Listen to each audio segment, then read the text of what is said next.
كان متقدم لي عريس صالونات. ففي المقابلة وكده يعني حصل موقف غريب جدا. سلمنا على بعض وقعدنا والمفروض ان احنا بنجيب كلام مع بعض. لقيته هو خد جنب كده ورفض وكأنه قاعد متنشي ما بيعملش اي حاجة وما بيقولش اي حاجة وساكت على طول. فبقيت انا بحاول افتح مواضيع، الاقي بابا وماما هما اللي يتكلموا وهو ساكت. هو شغال محامي، فكل شويه يجيله تليفون ويرن التليفون ونلاقيه ماسك تليفونه وبيرد ولا كأننا قاعدين في القعده. فطبعا الموقف كان محرج جدا، وانا كمان يعني كسفت جدا، انت ازاي تعمل كده وانا قاعده؟ عيب، حتى لو مفيش وفاء. استنى يا اخي لما تخلص القعده وخد بعضك وانزل، احنا مش هننزل من البيت مرتبطين يعني. فخلصت القعده وانا مخنوقه ومش طايقاه. فهو نازل سمعته بيقول لي بابا انا هستنى منكم التليفون بحيث نيجي المره الجايه ان شاء الله ونتفق على كل حاجه. الله. فلقيت بابا بيقول لي يا بنتي انا عارف ان انت كنت قاعده مخنوقه وان انت مخنوقه منه، بس ايه رايك نديله فرصه تانية؟ يمكن هو كمان ما كانش عارف يتكلم او كان محرج والموقف جديد عليه. وقال لي خلي بالك هو جاي لوحده، فيمكن ده اللي خلاه محرج شويه ومش عارف يتصرف. ولقيت ماما موافقاه في الراي، فقلت له حاضر يا بابا اللي انت عايزه. وفعلا جه تاني، بس طبعا انا من ساعه ما دخل وشفته وانا لا طايقه اتكلم معاه ولا طايقه ابص في وشه. مش عشان حاجه والله، بس من اللي عمله المره اللي فاتت خلاني خلاص انا قافله منه.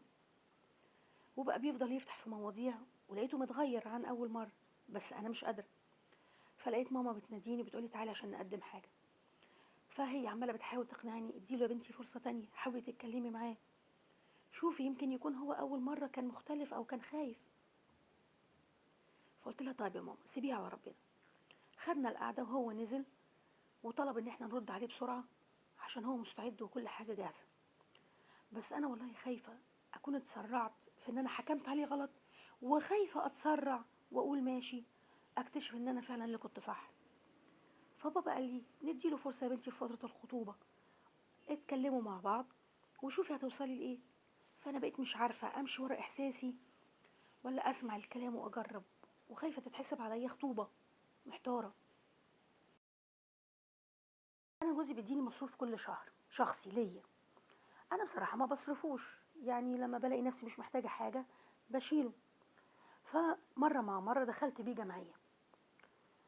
المهم المشكله بقى ان هو عرف، طلب مني الفلوس بتاعت الجمعيه دي، قال لي هاتيها انا اولى بيها والبيت. قلت له لا، طب انا هديهم لك بس هقسطهم عليك كل شهر تردهم لي. قال لي لا مش هردهم لك، انت المفروض مالكيش عندي لا مصروف ولا عندي حاجه، واحمدي ربنا ان انا اصلا كنت بديكي مصروف. طب ما هو انت اللي كنت مقعدني من الشغل، وانت اللي قلت لي العيال اولى بوقتك وانا اللي هديكي المصروف ده، دلوقتي باصص لي فيه. وراح المشكله ان هو حكى لحماتي، وهي بصراحه ما قصرتش، قامت بدورها على اكمل وجه. لقيتها هي مقويه اكتر عليا، انا ما اعرفش ليه، لان هي اصلا من اول يوم جواز هي لا بتحبني ولا طايقاني ولا عايزاني في البيت اصلا، ومقويه عليا في كل حاجه. فهو اصلا المصروف اللي بيديهوني ده من وراها، هي ما تعرفش عنه حاجه، عشان هو اللي طلب ان انا اقعد من الشغل. فكل شويه تقول له لا ما تسيبش في ايديها فلوس، تستاهل، روح خد فلوسك منها. طب انا المفروض اتصرف ازاي؟ ده انت عندك بنات غيري والمفروض عايزه لهم استقرار والحياه الكويسه، ورغم والله انا بخدمها وشايلاها فوق راسي بس ما بتقدرش، رغم ان عندها بنات وانا مرات ابنها، بس عشان انا القريبه وانا اللي في نفس البيت بقول ولا يهمني وكل ده كويس وهيقعد لي صحتي وعيالي.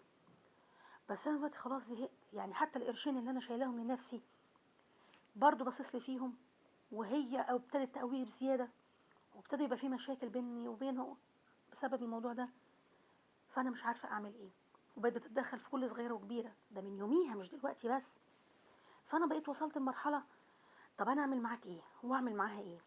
وفلوسي انا مش هديها لحد، حتى لو وصلت ان هي البيت يخرب. بس انا مش عارفه هو انا كده صح ولا مزوداها واعديها المره دي واتصرف بعدين، محتاره في الحته دي. انا زعلانه على نفسي جدا، انا حاسه ان انا الشخصيه الوحيده اللي في الحياه دي كلها سنها كبر ولسه ما جالهاش ابن الحلال، ما ربنا ما اكرمنيش. بس مش هي دي المشكله، انا مش زعلانه، ده قضاء ربنا وانا راضيه بيه. لكن مشكلتي ان انا عندي فراغ عاطفي كبير من وانا طفله. ابويا جاف جدا وبخيل جدا، في مشاعره وفلوسه وفي نصايحه وفي كل حاجة، وكمان ذكوري في تفكيره، على طول مميز اخواتي عني رغم ان هم الاصغر وانا الكبيرة. كل حاجة يبقوا هم ابدا، هم اولى. طبعا تخيلوا انتوا 4 ولاد وانا منسية خالص. والله انا مش بخيلة معاهم ولا بكرههم ولا في نيتي اي حاجة ناحيتهم، بالعكس انا كريمة معاهم جدا ومع مراتاتهم وبحبهم، وكل فلوسي رايحة عليهم وعلى ولادهم. قلت هم دول اللي ايه يعوضوني الحتة العاطفية اللي انا مش لاقياها في بابا. بس برضو لقيتهم هم كمان بيقسوا عليا ومراتاتهم بتقويهم وعايزين ياخدوا بس ما يدوش، وانا مش عايزه حاجه يدوهاني غير الحنيه والعطف والحب. وصلت ان انا تعبت خالص نفسيا وبقيت بتعالج، واخواتي عرفوا وبقوا بيقفوا في صف جوازهم وبابا ضدي، واي موقف يحصل يقولوا لي اه ما انت باين عليك خلاص بقيتي مجنونه، ما انت خلاص كل حاجه بتتصرفي فيها بجنان، هو حد عارف لك؟ فده زعلني وحزني اكتر. انا خلاص تعبت ودماغي بقت وجعاني، بقيت مش عارفه. فكرت كذا مره اعيش بعيد عنهم، انا معايا قرش كويس وبشتغل كويس. فكرت اخد لنفسي شقه واعيش بعيد عنهم ومش عايزه الاقيهم خالص في حياتي. وارجع اقول طب ما انا كده ممكن بخرب صله الرحم عشان ربنا ما يزعلش مني، وفي نفس الوقت هبقى لوحدي. طب مين ليا؟ مين يقف جنبي في حياتي؟ وارجع اقول طيب انا هقتصر خالص، هعيش معاهم بس لا هصرف عليهم ماديا ولا احبهم، ويا دوب هي بس معرفه من على السطح.